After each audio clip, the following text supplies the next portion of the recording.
There's something about being home, where everything's just right. We're surrounded by people we love and trust. There's a feeling of stability and safety.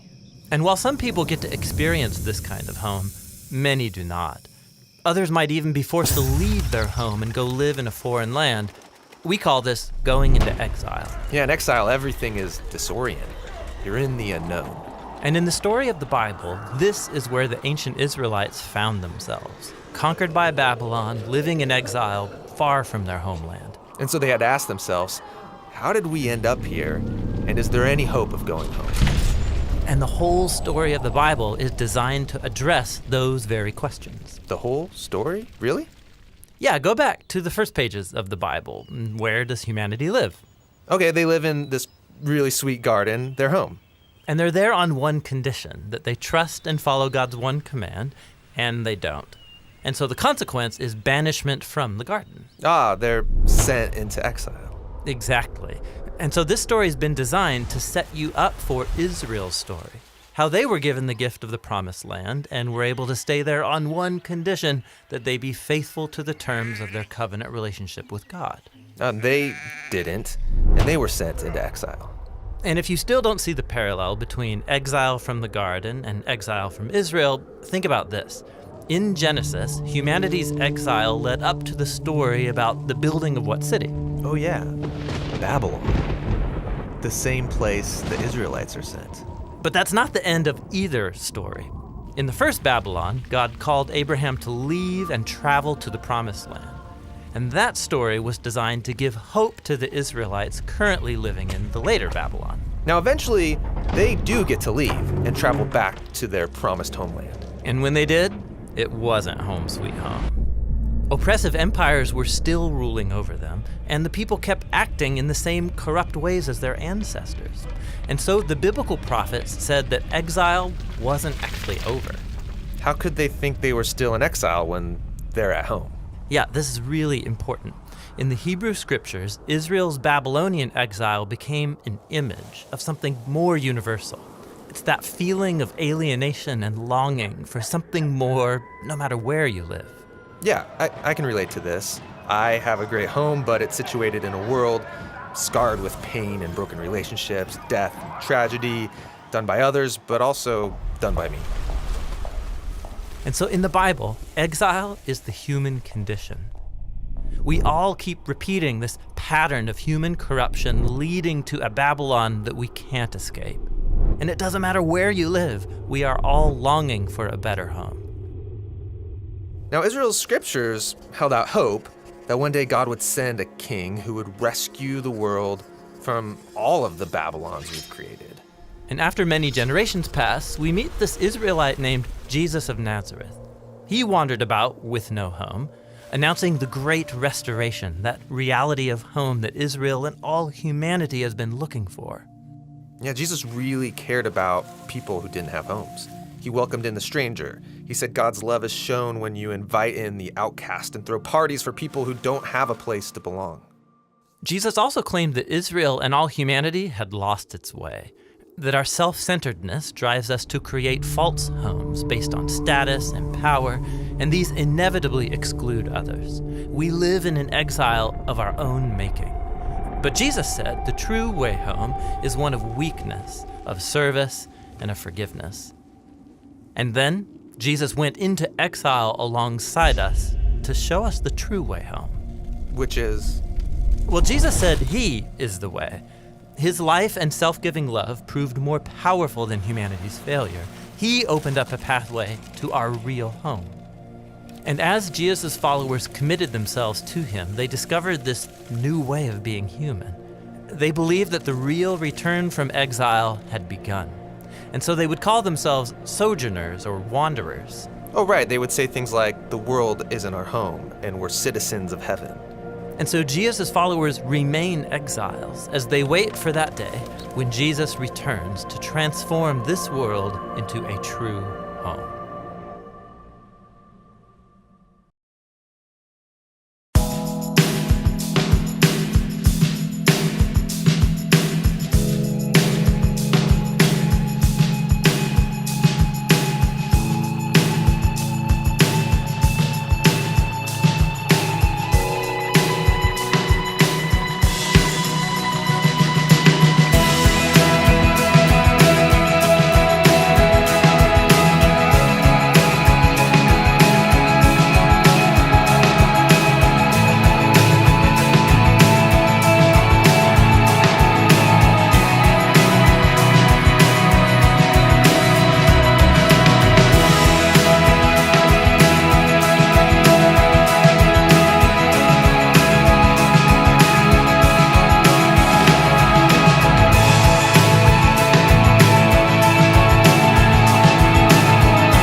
Dakilang Ama, pinupuri ka namin, Panginoon.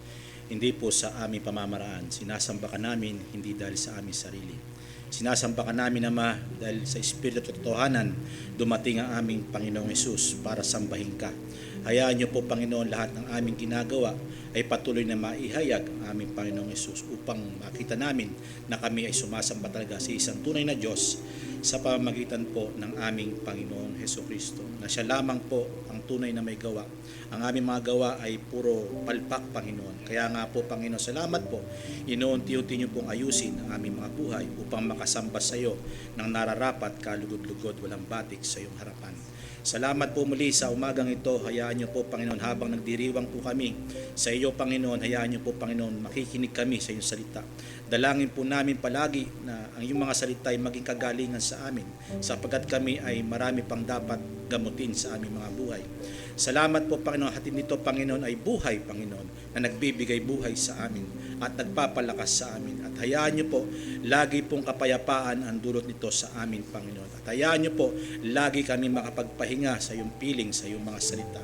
At hayaan niyo po, Panginoon, sa aming fellowship niyo po, Panginoon, ginagawa sa amin, Panginoon, hayaan niyo po magbunsod ito ng iyong karangalan, papuri, walang maiwan sa bawat isa po sa amin, sapagkat ikaw lamang karapat dapat tanghalin at paglingkuran.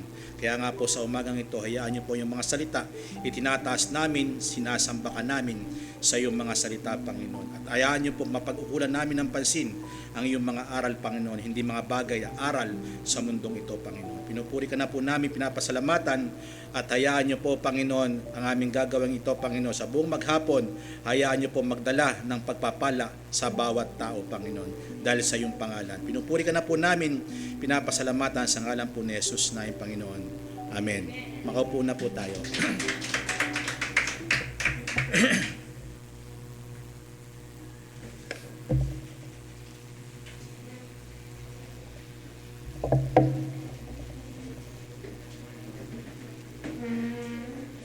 Once again, ako po'y bumabati na mapagpalang umaga po sa atin lahat. Salamat po sa isa't dalawa lang po ata ang nakapakinggan ko. Salamat po, purihin ng Panginoon, at nariyan po kayo at naririto po ako. At higit sa lahat, naririto ang ating Panginoon.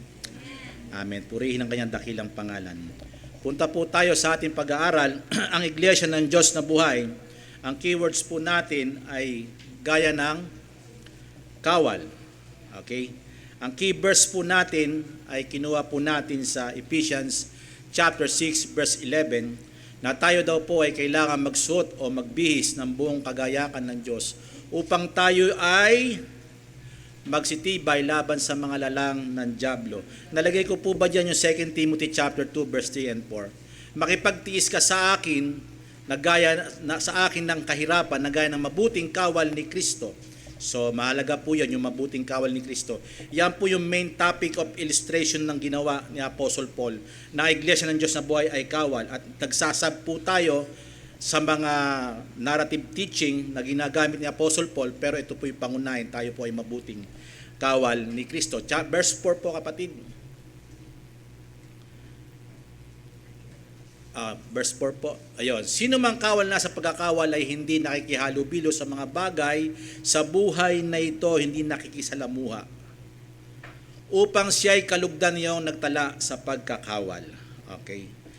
Ang alipin tagapaglingkod sa iglesia, sila po ay mabuting kawal ni Kristo. Ngayon po, pumupunta na po tayo sa ating pag-aaral doon po sa pangatlong illustration. Sabihin niyo po, illustration.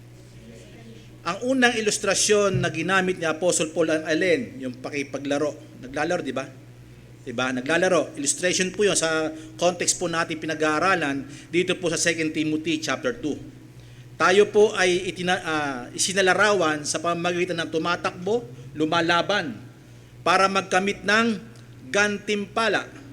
Pangalawa pong illustration na ginamit sa unang cluster na pinag-aralan natin ay yung magsasaka.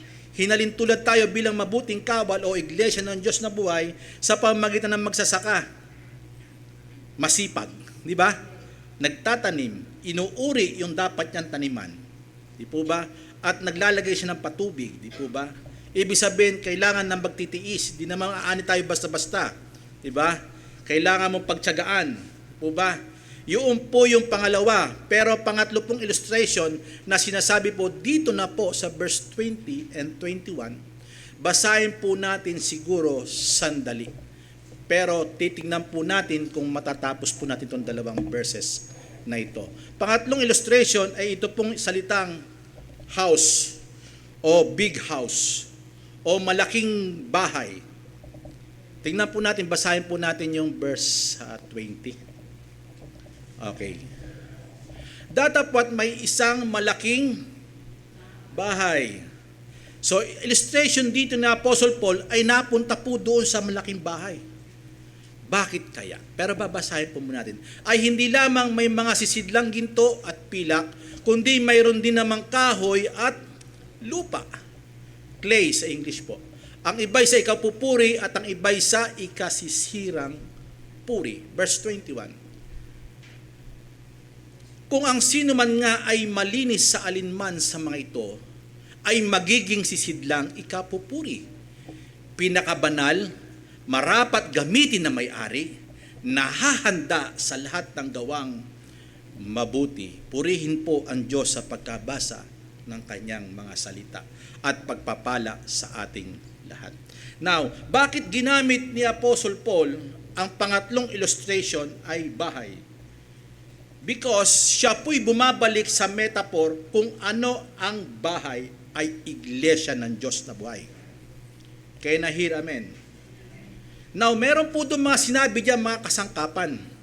O meron diyan sinabing mga sisidlan. Kasi literally sinasabi ang kasangkapan, pero bakit ginamit sa English yung vessel? Maliliwanagan po tayo sa mga susunod na aking sasabihin po sa pagkakataon sa umaga. Kaya makinig po kayo mabuti para hindi po tayo magkamali. Makinig kayo, bakit ginamit po yung salita sa verse 20, kapatid? May isang malaking bahay, ang metaphor po nito, Church of God. Universal po na church ay meron po talagang church, true church, genuine church. Sabi niyo po, genuine church. Hindi natin alam kung saan-saang sino-sino sila. Pero merong universal church. You know, ito po ang gusto kong buksan sa ating kaisipan. Ang church ay hindi building. Ang church ay yung tinawag. Ang church ay yung sinasabi sa Ecclesia, called out ones. Tinawag mula sa itaas. Ibig sabihin, may pangalan na sila sa aklat ng buhay. Sila po'y tinawag noon pa man, at ngayon, nung nabuhay dito, may panahon upang sila'y tawagin ng Ebanghelyo ng Diyos. Nung tinawag sila ng Ebanghelyo ng Diyos, natawag sila saan? Sa inward calling. Sa kaloob-looban, bakit may relasyon sila sa Diyos? Buhat pa man nung una. Mahalaga po itong sinasabi ko, sapagkat ito'y pundasyon, makinig kayo mabuti, ang ginamit ng Diyos dito sa building na ito ay ang kanyang word. Take note of this. Notice this. Pakinggan niyo po mabuti ito para wag tayo magkamali. Pag ang teaching ay nasa pundasyon kay Kristo, you are the church of God. Ikaw nga ay kawal ng Diyos. Pero pag mali po, hindi po nakalapat ang salita ng Panginoon, kahit anong gawin ng tao, hindi maliligtas. Tamang pangangaral, makapagliligtas. Totoo o genuine na pangangaral. Makinig kayo, maraming church na nagsasabi sa panahon ngayon na sila ay true church. Maraming nagsasabi kami ang tama, kayo ay mali. Kasi sa Bible, sinabi niya, may ilan na Corinthian, chapter 3. May maglalagay ng ilan, pero nailatag na ang pundasyon. Ginamit ang mga apostol na tagapaglatag ng pundasyon. Sino yung nilagay na pundasyon? Si Jesus Christ ang foundation of the church. Ngayon, pag wala po si Jesus Christ, makinig kayo, mahalaga po ito kasi minsan, sasabihin natin, minor teaching lang yan, minor doctrines lang yan. Okay lang yan, magkasama tayo. Minor lang naman yan eh. Wag lang yung yung major doctrines. Doon tayo magkakalayo. No! Hindi po pwede magsama ang hindi sakto sa salita ng Panginoon. Kailangan ang nakapundasyon ay si Jesus Christ, kasunod na yung paglalapat ng mga ibang doktrina para mapatatag ang church. Can I hear amen? Kaya napag-aralan natin nakaraan, meron sinabi si Apostle Paul, si Piletos, di ba? Na sila yung mga ngaral na ibang tinuturo, minor lang po yan. Kung tutusin, mahalaga, ligtas tayo eh. Di ba? Pero binago nila. Bakit? Kasi hindi po sila talaga nakalapat. Amen. Mahalaga po yun. Now, may isang malaking bahay, ito po ay pinatutungkulan sa Church ng Diyos na si Jesus Christ ang foundation. At sa loob nito, mamaya sabihin ko po sa inyo, pero buksan po muna natin yung 1 Corinthians chapter 3, verse 9 and 16. Tingnan po natin mabuti kung bakit ginamit may isang malaking bahay. Pag sinabi kasi malaki, ay talagang pangmalawakan.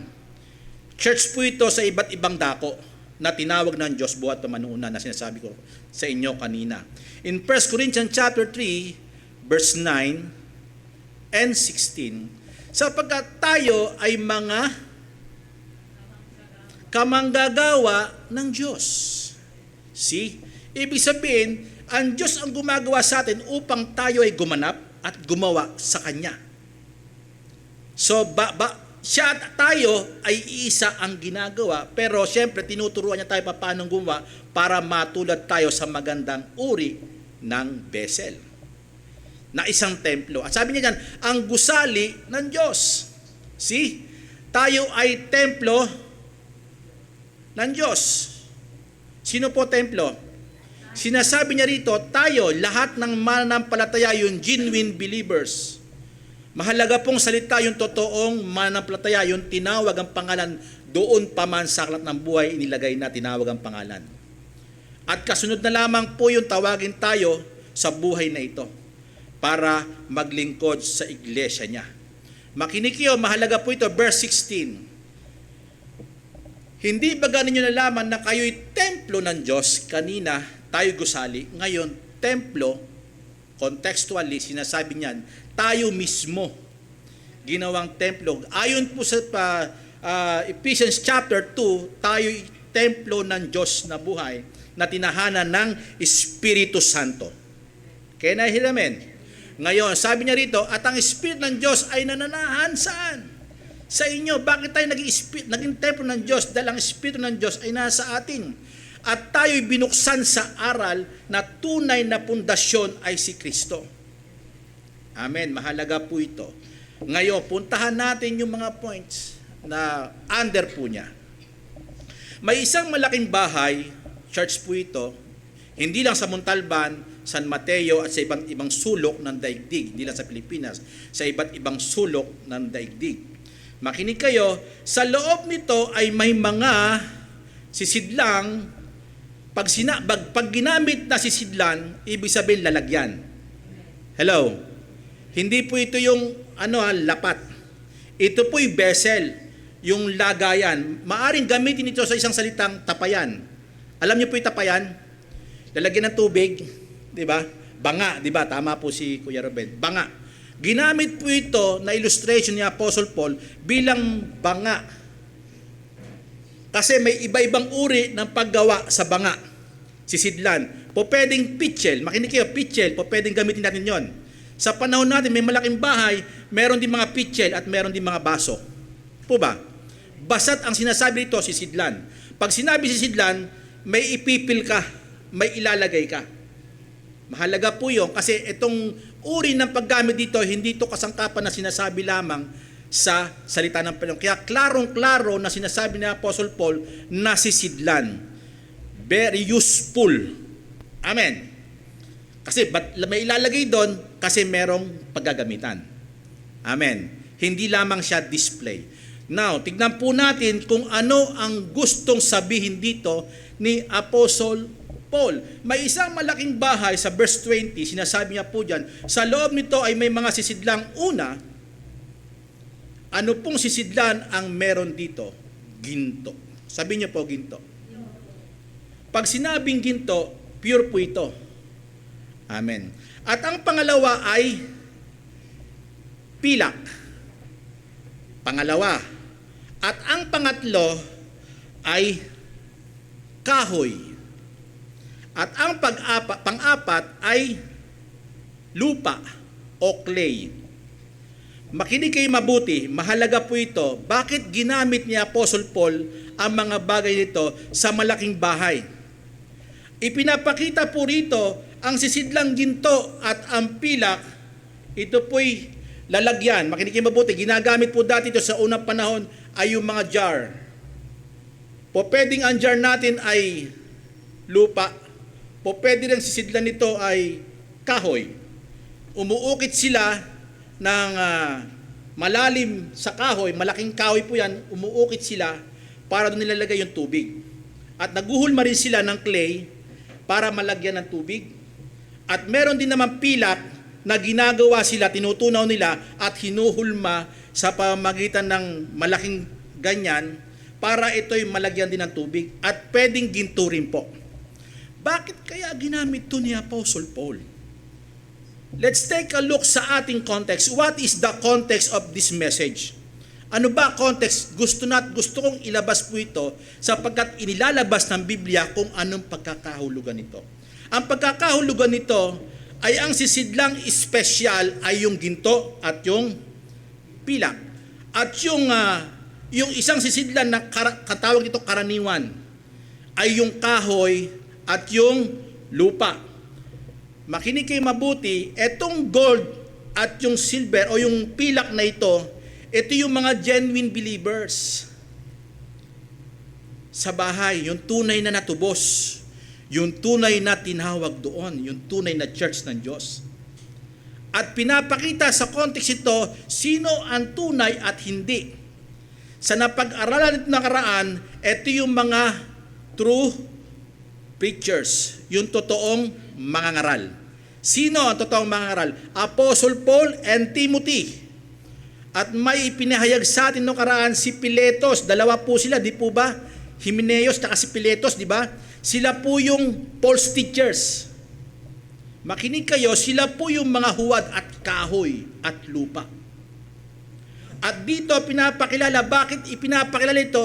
Binigyan niya ng ilustrasyon si Timothy para ipamukha na ikaw talaga ay tunay na ginto. At yung mga yon ay huwad na sisidlan. Kaya nahir, amen. Kaya ipinakita ni Apostle Paul kung sino ito, maling pagkuturo ito. At dito pinapakita na itong dalawang ito ay may useful at useless. Ang ginto, kahit ilubog mo sa lupa, ginto pa rin yan. Hello? Makikita mo pa rin ang kinang niyan. Amen. Ang pilak ay gayon din. Ilagay mo sa isang tabi, kahit may amag yan, siya ay pilak pa rin. Magkatawag po ba dyan? Omido ba yan? O parang magkaroon parang amag-amag? Pero yan po ay pilak pa rin. Nasabi ko nakaraan, kaya lumayo kayo sa mga ito. Sabi ni Apostle Paul kay Timothy, layuan mo sila, yung mga pangangaral nilang yan. Kasi yan, daladala niyan ay sakit. Amen. Gangrena. At ito nakakahawa, kahit ikay ginto, nalalagyan ka ng kalawang. Hello? Kaya ang sinasabi po nitong importante, iwasan mo, layuan mo yung mga aral na ganito. Kaya ito'y tinutukoy niya sa kanyang teaching na sa panghuling narrative teaching niya na ikaw ay ginto at sila ay kahoy. Ang kahoy po, pag nailagay sa isang tabi, isang araw, siya'y wala na. Hello? Kahit matigas yan kaysa sa lupa. Ang lupa, isang araw, pag natuyo yan, mawawala yan. Bakit? Hahanginin. Hello? Pag nabasa rin po yan, aanurin. Hello? Pero ang ginto, kahit saan mapunta yan, hindi masisira. Kahit saan dalhin yan, lagi po yang nagpapakita ng kagandahan. Because the teaching sa pamamagitan ng mabuting pangangaral na tinanggap dahil si Kristo ang tunay na pundasyon niya. Sinasabi ito ni Apostle Paul kay Timothy at even sa atin sa ngayon bilang isang Church of God. Kung tayo ay nakikinig pa sa mga impostor na mga mangangaral, sabi niyo po impostor. Kaya dito napakaingat ni Apostle Paul para sabihan ito si Timothy. Layuan mo sila. Ilagan mo sila. Bakit?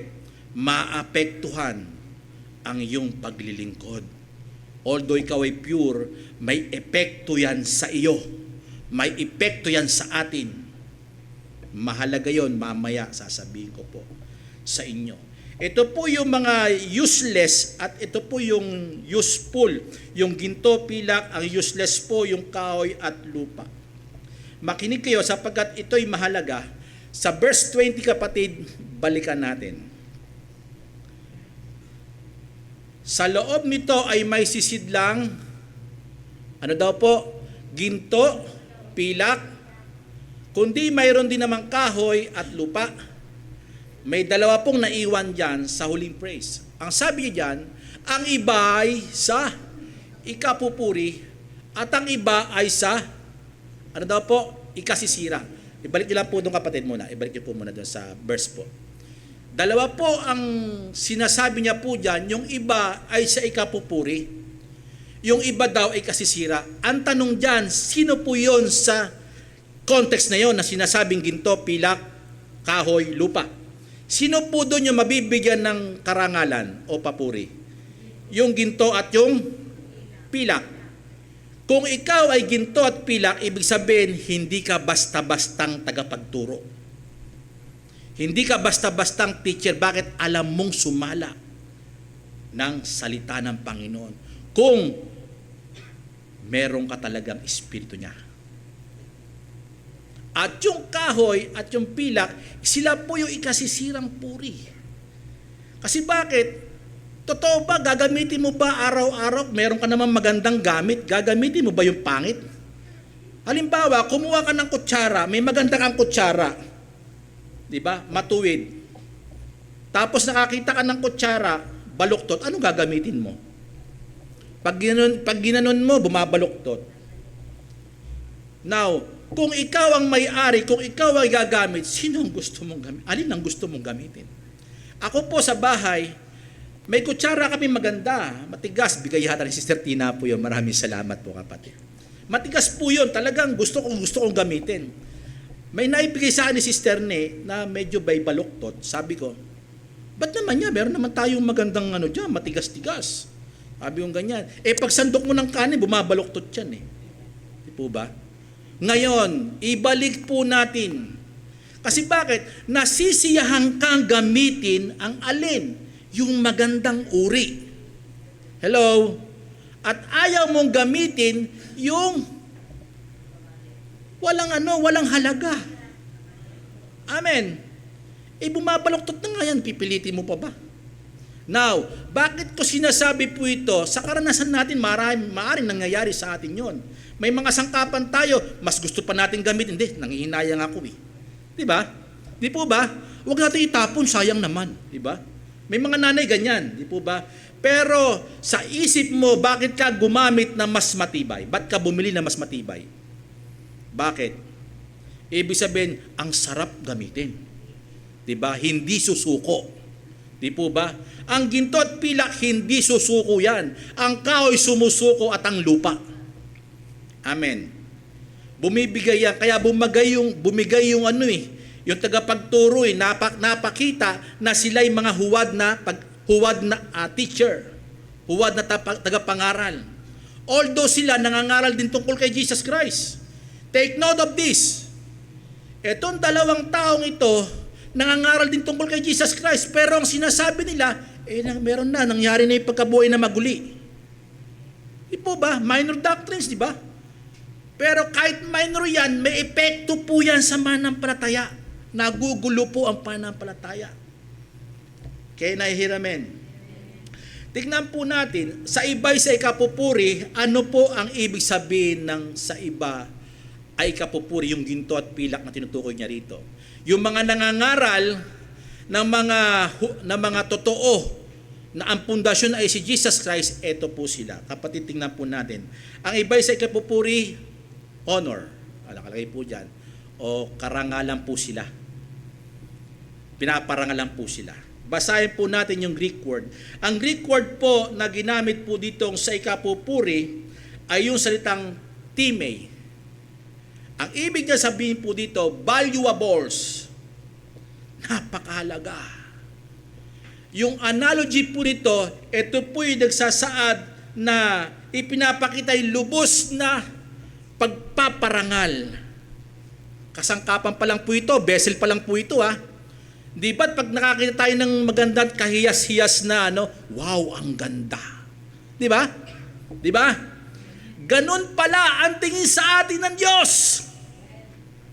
Ang ganda. Bakit? Ako ang pinapakita niya. Bakit tayo ay gold? Kasi reflection iyon kung sino nag-create sa atin. Kasi siya talaga yung pure. Amen. Makinig kayo. Ito'y salita na ginamit ni Apostle Paul na time kasi ito'y nagpapakita ng highest degree o napakataas na antas na paggalang at pagbibigay ng papuri sa vessel na ito, sa ginto at pilak. Sa iba ay sa ikapupuri.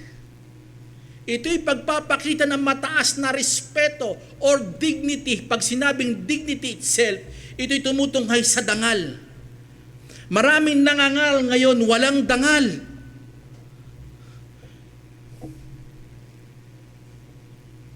Help me, Lord. Ang dami nangangaral ngayon, puro prosperity. Wala ang pundasyon.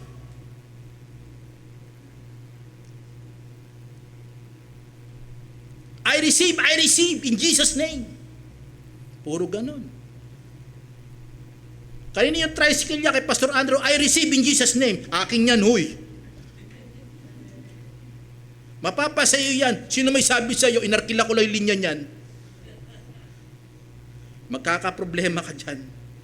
Di po ba, ang dami nating I receive. Dapat, Jesus Christ receive the glory and honor, power and praise. Dapat ganun.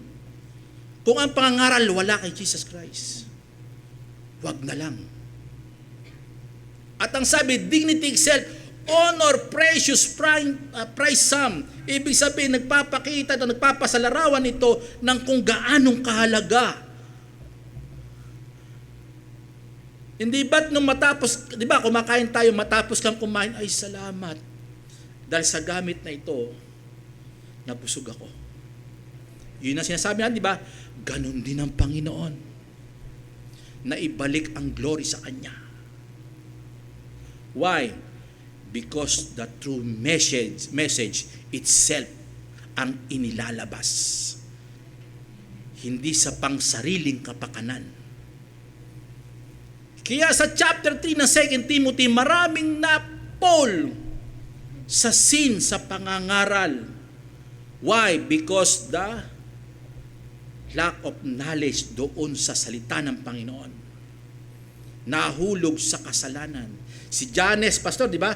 Si Jambres yata yan. Di ba? Pati yung mga babae, anong ginagawa nila? Sila'y umaakit. Kasi bakit? Mali ang doktrina. Bakit? Hindi po kasi sila ginto at pilak. Hindi po kasi sila tunay na church ng Diyos at kawal ng Diyos. Maraming nangangaral ngayon, makinig kayo mabuti, ang daming kabit. Taasan ko sinasabi. Why? Bakit? Makinig kayo mabuti, mahalaga po ito. Sapagkat kung ikaw ay genuine na Christian, hindi ka kailanman mapop. The true church does not fall away sa teaching ng hindi tamang doktrina. Hindi tayo mahuhulog. Amen? Pag nahulog ka, tuloy-tuloy na po yun. ibinambuhay mo, mapapariwara. Hello? Hello? Sa ikapupuri, ito'y nagpapakita ng tunay na dangal. Bakit? Gusto mo talagang ipakita sa Panginoon na ikaw ay pagmamay-ari niya. Pag nangaral ka na hindi nakasentro kay Jesus Christ, hindi mo pinapakita ang tunay na karangalan ng Diyos. Marami nangangaral ngayon, punta ka sa church namin, magaling ang pastor namin, wag po kayong pumunta. Ang galing po sa Griego, pastor, sama tayo. Wag po tayong pumunta. Pag sinabi natin, ipinapakilala ang Panginoon, pumunta ka. Amen? Now, tingnan po natin. Ito'y pagpapakita at pagsasalarawan sa church kung ano tayo. Kaya mahalaga ang pangangaral. Huwag natin basta-bastahin ang pangangaral. Makikita natin ang pangangaral kung totoo at tama. Pangalawang point po natin narito. May isang malaking bahay, sa loob nito may ginto, pila, kahoy at lupa. Ang iba'y sa ikapupuri, panghuli ay ito po. Siguro verse 20 lang po ako para makita natin ang kahalagaan nito. Ang iba'y sa ikasisirang puri. Take note, nakita rito yung dalawa ay yung apat na ito ay ibinahagi. Kasi ang context ito sa teaching. False teacher and a good teacher. Genuine preacher. Si Timothy is a genuine preacher. Kasi bakit? May espiritu siya ng Diyos. At itong dalawang ito na tinutukoy sa nakaraan, sila po yung mga hindi genuine teacher. Nadadaya po sila, na laging madadaya ang mga hindi talaga totoong ginto. Amen. Mahalaga po yan. At ang iba sa ikasisirang puri, ang nakalagay po dyan sa English ay dishonor. Sabi niyo po, dishonor. Wala po siyang halaga. Disgrace, hindi siya pinapupurihan. Disgrace, parang, ewan ko lang, gagamitin ko ng salita ito, na disgrasya. Disgrace. Pero hindi po ibig sabihin na disgrasya. Ibig sabihin niya, walang biyayang pumaparoon sa kanya. Wala siyang grace na mula sa Diyos para ipangaral si Jesus Christ as a center of His teaching. Amen? Kasi si Jesus Christ lang ang grace eh. Hello? Para dumaloy ang biyaya sa iyong pangangaral, ituro mo si Kristo. Kaya nahiramen. At ito, sa huli, yung shame. Sabihin niyo po, shame. Pag sinabing shame, kahiya-hiya. Maraming nangangaral kahiya-hiya. Bakit? Puro sarili, ako. Ako'y ministro ng Diyos. Ho, ho, ho. Sa akin kayo makinig, ako'y sinugo. Ang pala napasubo. Hindi naman tinawag para mangaral. Amen. Tingnan mo, maraming gusto makipagdebate. Di po ba? Sila po'y nasa kakahiyan. Bakit po? Ang salita ng Panginoon hindi pinagdidebate. Ito'y nagpapalakas, ito'y nagtuturo at nagtutuwid lang. Amen po ba? Kaya sila, pag tingnan mo yung mga ngayon, ang lalaking denominasyon.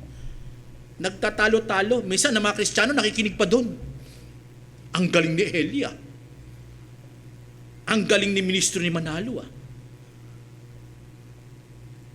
Di purihin sila, wala na ang Diyos. Disgrace. Shame. Kaya nga may nagtuturo dito, sinasabi rito, shame on you. Mahiya ka. Bakit ikaw itataas? Ang ganda doon kasi ang ganda ng mga awitan, mahiya ka. Dapat sinasabi nakikita ang kagandahan ng Diyos dahil sa pangangaral. Hindi sa nangangaral. Sa pangangaral. Sa aral na hango sa salita ng Panginoon. Amen po ba? At dito pinapakita, ito'y dinisenyo ng Diyos because He has a purpose. Ito'y disenyo. Bakit meron talagang ginto at pilak sa church? At bakit may kahoy at lupa? Bakit? Bakit kaya? Ang tanong, bakit wala? Bakit dapat tayo na lang eh? Ba't kailangan meron nito?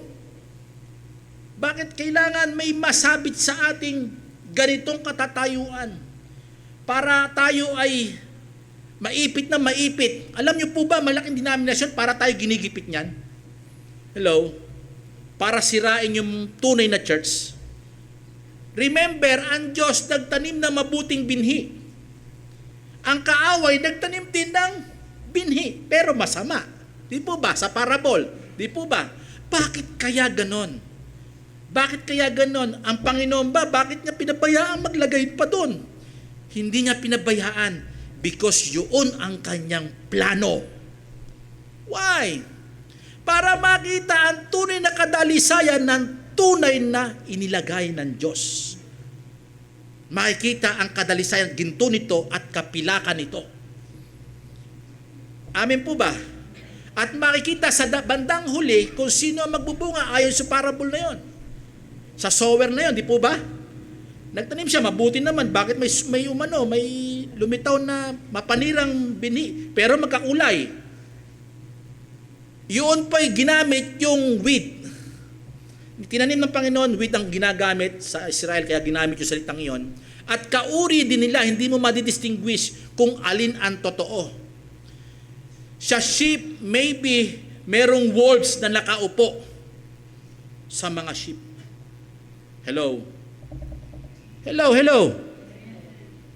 Kasi bakit? Magra-rise yan, magtahimik lang po yan, pero magra-rise.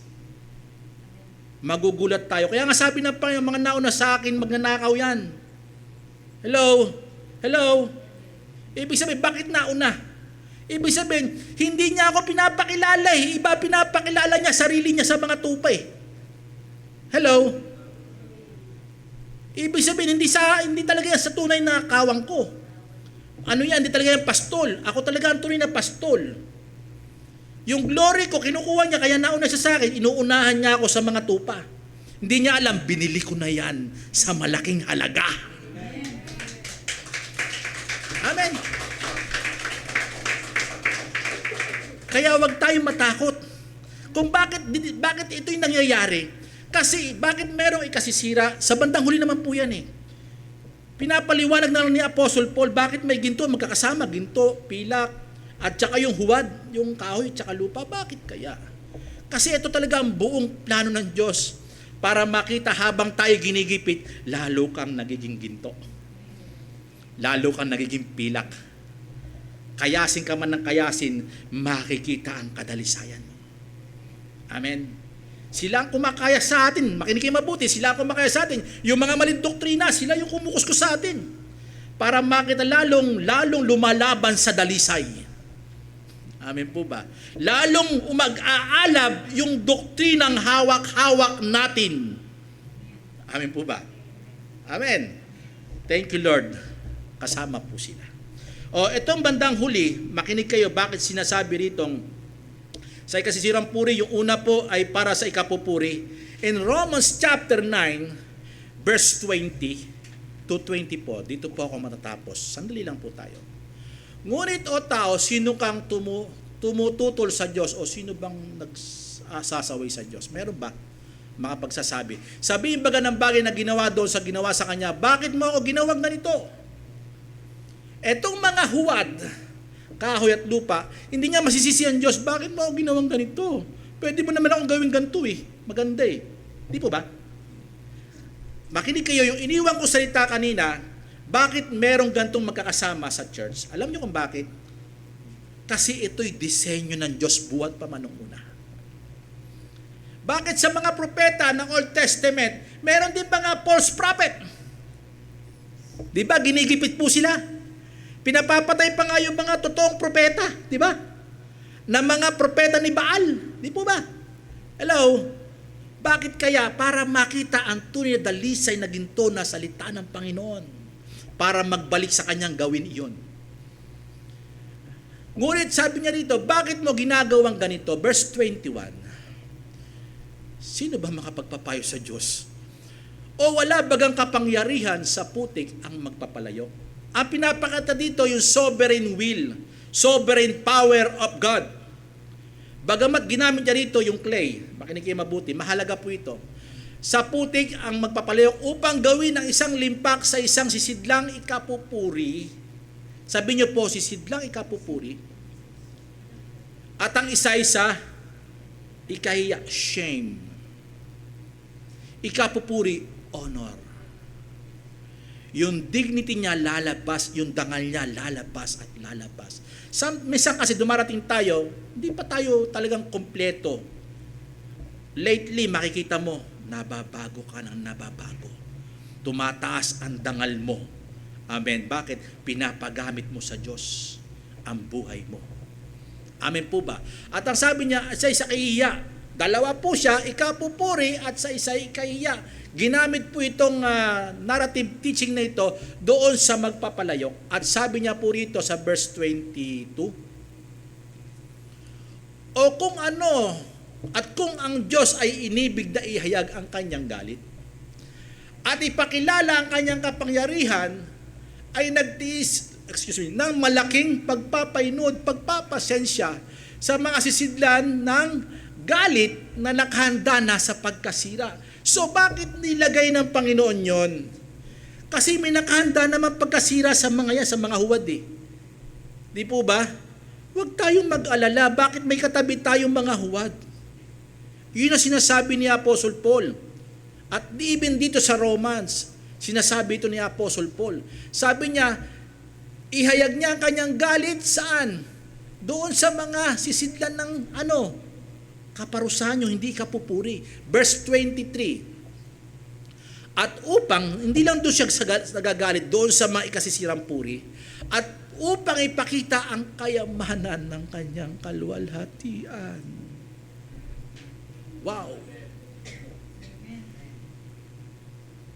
Ang Diyos ay puspos ng awa. Ipakita ang kaluwalhati, ang kayamanan. Ibiruin mo, putik lang yan, pero gagawing maayos. Di po ba? Hello? Ang significance po ng sinasabi po dyan, meaning po dyan, lahat po ng tao ay lupa. Hello? Sa ating context, naglagay siya ng mga tagapaglingkod, ginto, pilak. Yung sa ating context na binabasa, pinag-aaralan. Pero dito, pinapakita lahat ng tao ay lupa. Pero may kakayahan ng Diyos na yung lupa ay gawing ikapupuri o ikapapahamak. At ang sabi, ang kayamanan ng kanyang kaluwalhatian, ang sarap talaga na purihin ng Panginoon. Ang sarap sambahin ng Diyos. Sa mga sisidlan ng awa, tayo pala ay vessel po tayo ng mercy. Ibig sabihin, tayo'y ibinuhos yung buong awa ng Diyos. Hindi tayo karapat-dapat. Pero ginawa niya tayong tagapaglingkod sa kanyang ubasan. Karapat dapat siya parangalan. Na kanyang inihanda nung una pa sa kaluwalhatian. See? Why? Bakit pinagsasama yung ginto, pilak at yung kahoy at saka lupa? Bakit? Inihanda ng Diyos yan eh. Sa ikasisira yung una, sa mga sisidlan ng hindi kapupuri, at yung ikapupuri, ito po, na inihanda na niya. Nakahanda rin doon sa mga pagkawasak, alin? Yung kapangyarihan niya para gawin sa mga sisidlan ng galit ng Diyos. Pero tayo sisidlan ng awa ng Diyos. Verse 24, sabi niyo po, inihanda. Wow, purihin ang Panginoon dyan, ang Diyos natin na buhay. Maging sa atin na Kanya namang tinawag. Kaya ka tinawag para ipakita mo yung tunay na Diyos. Amen? Kasi bakit yung habag niya sa atin na nagpapatunay, bakit tayo nagpapatuloy? At sabi, hindi lamang mula sa mga Hudyo, wow, eto. At mula rin naman, kundi naman mula sa mga hintil, may mga tinawag na mga hintil para mangaral. Hindi lamang sila. Amen. At ano po ang ipinapakita dito, mga kapatid ko? Bilang pagkatapos. Binanggit ko kanina, the true church does not fall away. Ginto ka na eh. Minsan nasasayaran tayo ng teaching na mali. Lumayo ka dyan. Basahin ko po yung mga naunang binasa natin. verse 14, yung pangalawang cluster po na pinag natin, ipaalala mo sa kanila mga bagay na ito, sila'y pagbilinan, kaya kami na mga pastor, pinagbibilinan kayo, umiwas kayo sa masasamang aral. Hayag sila kung sino sila. Sinasabi namin sa inyo sila. Misa, pag nagpupulong tayo, sinasabi namin sila. Misa, nagsasalita po ako sa inyo rito sa pangaral, hinahayag ko po sila. Kasi may mga worldly wisdom po sila, hindi biblical wisdom na galing sa Espiritu ng Diyos. At ang sabi niya rito, at sila'y huwag makipagtalo tungkol sa salitang hindi mapapakinabangan. Nagtatalo, mga simbahan na malaki, hindi po nakapakinabang, walang pakinabang po yan. At ang sabi niya, sa ikapapahamak na nakikinig. Pero bakit ko sinabi kanina, that the true church does not fall away. Mas lalong maraming mapupunta sa mali. Bakit? Bakit kaya? Kasi hindi po sila pinili buhat pa manuuna. It's better to the preachers na sila ay tumanggap ng hate because they preach the truth. Okay lang po yun. Magbash sa atin, okay lang po yun. Than to love of many, yung lahat ng mga unbelievers na mahalin ka dahil ikay nagsisinungaling because you are the liar of the truth. Mas okay pa tayong magalit ang tao sa atin dahil sinasabi natin ang totoo. Rather than doon sa nangangaral na sinungaling hindi talaga biblical at foundational ang teaching na sila'y iniibig na napakapal ng tao. Okay lang yan, Brad. Nagkakasala ka, okay lang yan. Maglingkod ka. Sino may sabi sa'yo? Paano tayo dadalisay na pagbabalik ng Panginoon kung magpapatuloy ka dyan? Hello? Babalik ang Panginoon na tayo walang kapintasan, walang dungis. Pero pag may maganyang teaching, hayaan mo na muna yon. Di po ba? Ang pangit, di ba na may epekto? Saan? Sa iyong paglilingkod. Kasi bakit? Mali ang katuruan. Pero mabuti ang Panginoon sa atin. Pinapakita ng Panginoon, we have a discerning spirit. Amen? Alam natin ang dalisay na salita ng Panginoon. Alam natin kumain ng tinik, iluluwa mo. Minsan nga, alam mo na, hindi mo pa isusubo eh. Pero sometimes, isusubo mo, di ba? Di ba? Pero alam mong kumapa. Amen. That's the Spirit of God. Napapakinggan natin, minsan merong dating, okay, maya-maya may mali. Okay lang din yon. Mahalaga, ang sabi ng Bible, sabi ni Apostle Paul, kunin na mabuti, itapon ang masama. That's the right thing that we can do because the Spirit of God is with us. Deacon Mau, pwede po bang umawit tayo? Dahil ito'y tema patungkol sa Iglesia ng Diyos na Buhay at bakit ginamit ang huling ilustrasyon ng malaking bahay, because ito po yung Church of God. Tayo po ay mga kawal ni Jesus Christ. Sabihin niyo po kawal. Ang nasa kawal ay may liwanag. Sabihin niyo po liwanag. Hindi mo man ipakita, kusang lalabas. Amen. At nahahanda po tayo. Yung verse 21 po sa susunod po natin aralin po yan. Napakaganda po. Huwag po kayong a-absent. Kahit may iksing verse lang po, pero punong-puno ng biyaya ng Panginoon para ipakilala sa atin ang turo ng Panginoon kay Apostle Paul para sa church. Pwede po ba tayong tumayo? Sino po ba dito yung Church of God? Sino po ba dito yung kawal na tunay na Diyos? May dala-dala kang ilaw. Amen po ba? Amen po ba? Naalala niyo sinabi ko nakaraan? Sinabi ko nakaraan, pwede ang tao, marami, o siguro marami, pero pwedeng lahat. Lahat ay nagsisimba. Pero ilan lang ang sumasamba. sana kayo at tayo ay sumasamba talaga sa tunay na Diyos bilang Church of God, ang iglesia ng Diyos na buhay. Bilang kawal, awit po tayo, sambay natin ang Diyos. We are your church, Lord, redeemed by the Lamb. We are your church, Lord, guided by your hand. You will make us pure and spotless in your sight. And when the time has come, we will shine as your light. We are your church. We are your church, Lord, redeemed by the Lamb.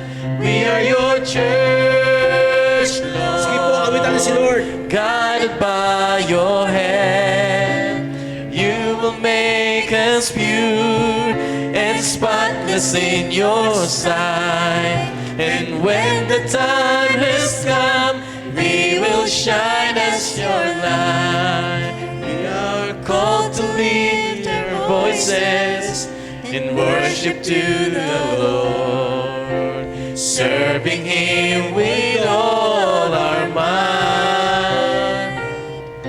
We are called to be an army, prepared for His command, destined to win. We are soldiers of the light.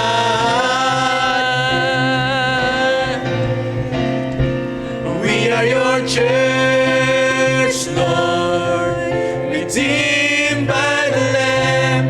We are your church, Lord, guided by your hand. You will make us pure and spotless in your sight.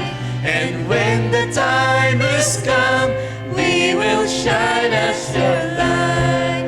We are your church, Lord, redeemed by the Lamb. We are your church, Lord, guided by your hand. You will make us pure and spotless in your sight. And when the time has come, we will shine as your light. And when the time has come, we will shine as your light. Yes, Lord. Hayaan niyo po, Panginoon, magliwanag ang iyong iglesia, Panginoon, na gaya, Panginoon, ninyo, Panginoong Jesus, Panginoon. Masilayan nawa ang iyong karangalan, papuri dahil sa iyong mga aral, sambahin ka po namin. Sa iyong karangalan, magpasawalang hanggan, kaluwalhatian, magpasawalang hanggan, at ito lamang po ang aming papuri sa iyo, pasalamat. Sa ngalan ni Jesus, na dakilang Panginoon, Hari ng mga hari, Panginoon ng mga Panginoon, na maghahari, magpakailan-kailan paman. Amen and amen. Purihin ang Diyos sa buhay. Sige po, ilakas niyo po.